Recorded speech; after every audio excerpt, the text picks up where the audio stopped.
Ladies and gentlemen, I have always opined on this platform severally that politics is a very interesting game, but politics is also a very dirty game.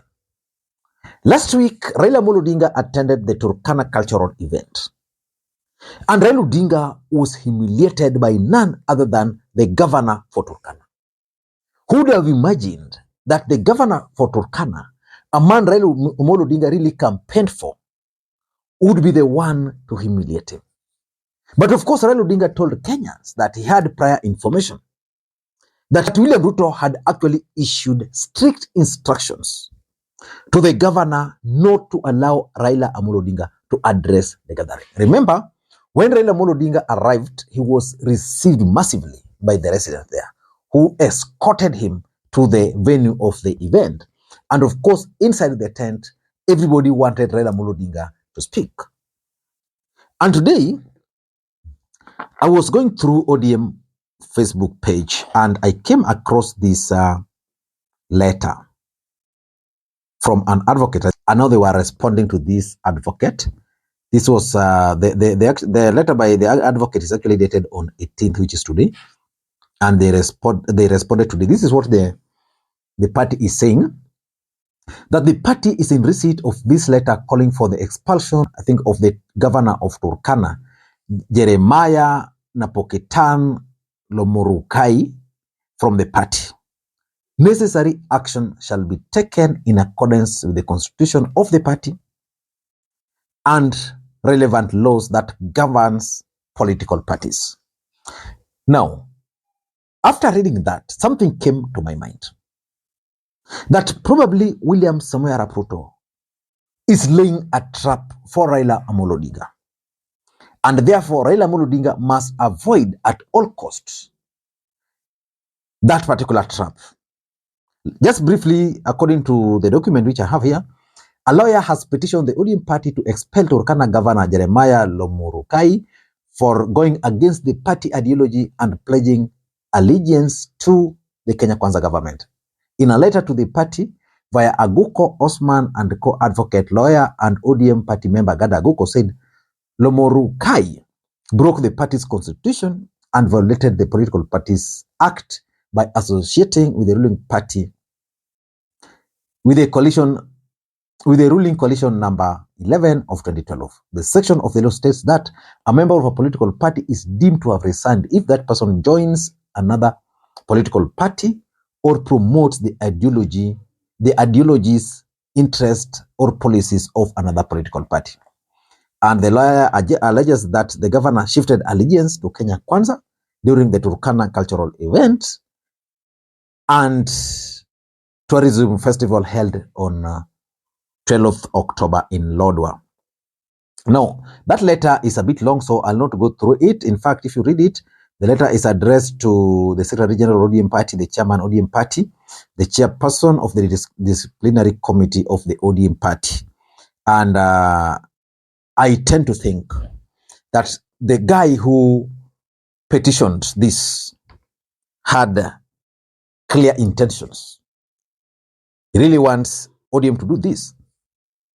But for me, I look at everything from a political perspective. If you ask me, Raila Odinga need to ignore the governor for Turkana because it is now clear that the script is the same. Let me take you back a bit.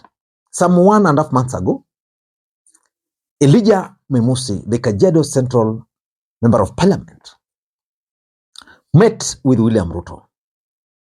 Of course, it was some event.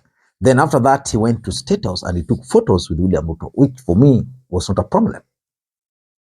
Then there were these talks that ODM was going to write him a letter, blah, blah. Then he came out. And this is what he said about Raila and ODM party. Hatutaki kuamuliwa, tunajiamulia. Sawa sawa? Mimi ni mbunge ambayo nimechaguliwa mara ya 3 sasa kwa chama cha ODM. Hiyo wakati yote hakuna kitu mimi kwanza nimepata kwa chama cha ODM in leadership in parliament. Jana si kuwa na uwezo ya kuongoza hata komiti moja pale. Sina uwezo. So sahii tunaangalia ni watu gani wanataka urafiki wetu na ni watu gani wanataka tuandamane na wao. Na hii tunasema peupe mchana.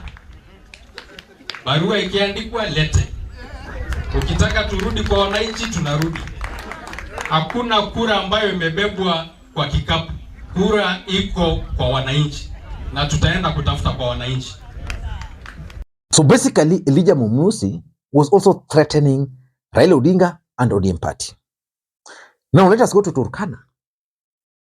Have you listened to one of the statements which the Turkana governor said or issued? He actually lectured Raila Odinga like a kid in one of the statements that he issued. It is the same script. Alafu naambia sisi tutupigie Raila gitaa. Mimi sijui kupiga gitaa. Sijafunzwa na hawa artist jinsi ya kupiga gitaa keng. Sijafunzwa. Kwa hivyo kama sijui kupiga gitaa, nitachunga watu wangu, security yao, nipatie services ile yanatakana, lakini kupigia binadamu gitaa tukumuinua awe kama Mungu. Na kuanzia leo pengine kama nimewahi mention Raila kama baba, sitawahi mention tena wakati mwingine. Hata mimi sipendangi hiyo lugha ya kuitaita watu mababa, madada. Kwa hivyo kama watu walisoya baba, mheshimiwa na kuleu amesema tu kila mtu hapa ako na baba. Na kwanza baba yangu alikuwa mzee kuliko baba wa Raila. And for me, I tend to think that William Ruto has now found the right person to use to lay the trap for Raila Amolo Odinga. And that person is none other than the governor for Turkana.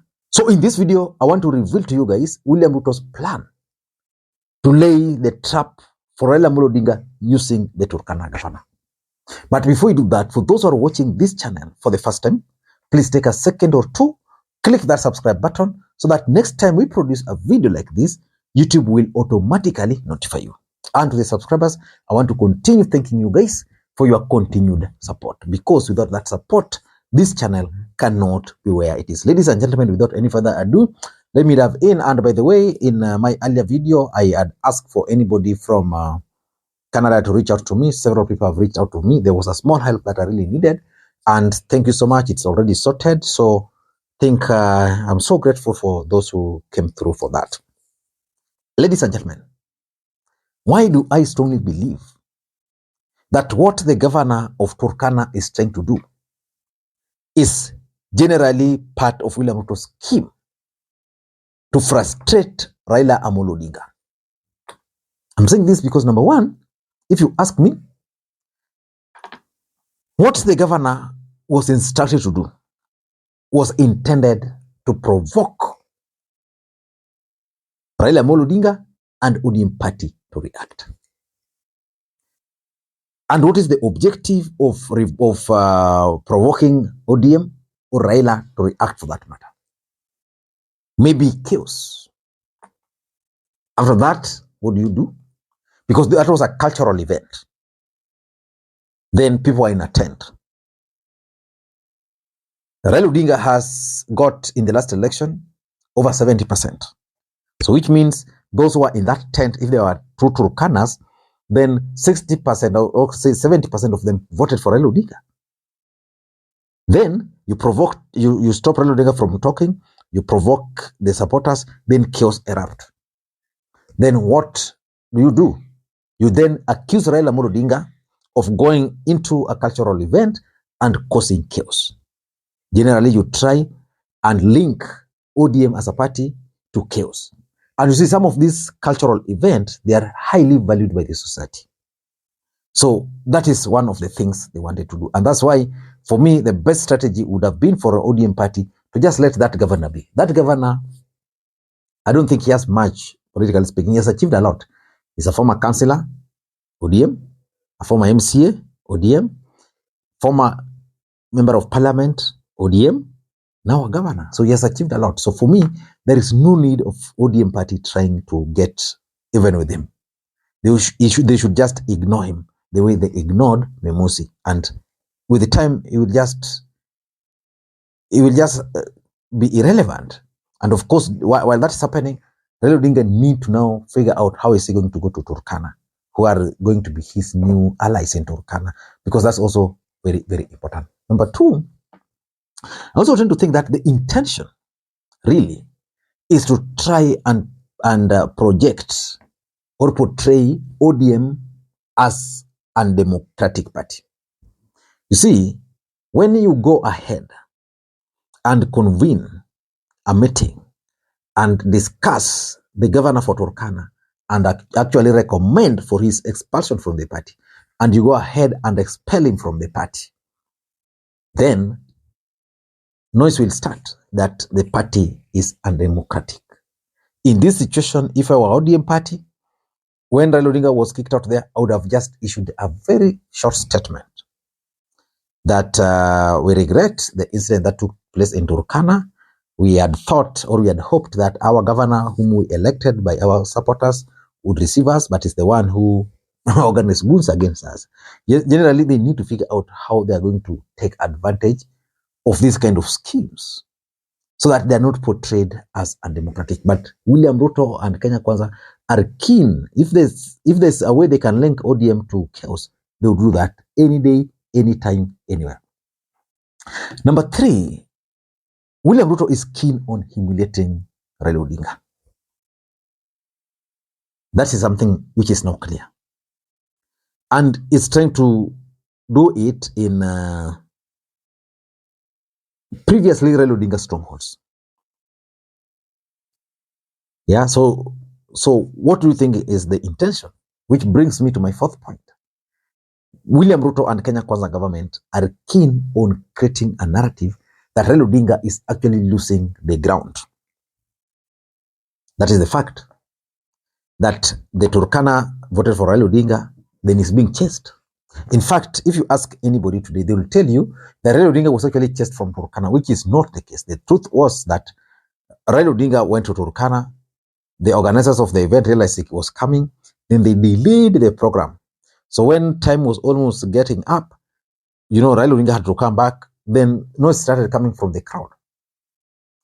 And that's the moment this guy said, we are not going to allow anybody to speak. Then Raila Odinga and his team just left.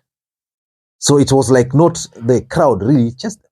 The crowd, I'm told after the event, the crowd actually insisted that all those UDA party members had to leave.